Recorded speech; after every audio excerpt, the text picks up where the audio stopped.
And this another thing, right? This ain't content. I make content. You know, I got a bunch of shit, but I don't.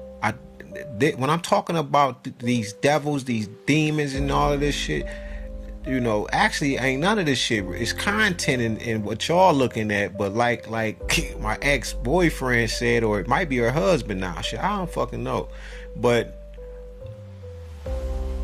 none of this is entertainment. This is my life, and it's so much. It's so much so not a game to me, and I'm so serious about it that I had to call the feds. I had to call lawyers. I had to call the internal affairs.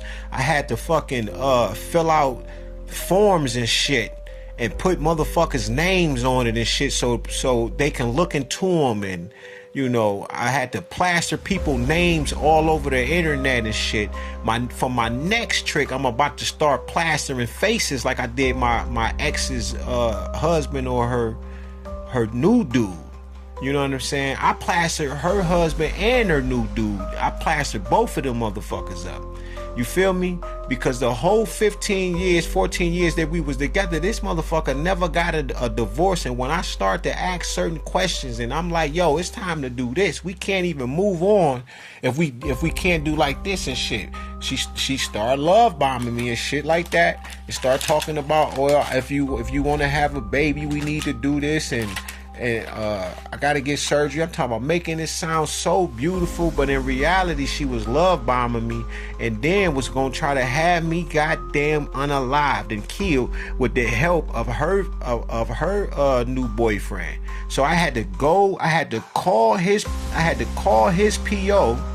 Right, I had to do all of that footwork to find out his real name and all of that shit, and cause the nigga kept following me on my pages and shit like that, and then he mysteriously popped up on my Facebook like, I'm glad you know who I am, so let me introduce myself. Nah, you should have been introduced your motherfucking self to the goddamn police, nigga, not to me, cause y'all going to jail. I asked her, how did she put me in a mental facility? He snatched the phone from her and was like, oh, we not going through that no more, we not doing that no more. And I was like, wait a minute, what? And I've been with her for the last 14, 15 years. How do you have anything to do with this? That's how I knew he was involved. It's because he said something. And I was looking like, how the fuck he know? And talking about what we not, wait a minute, what? Because when we departed, she had a white boy named Violet who the one offered her the $50,000 to take my life. How he get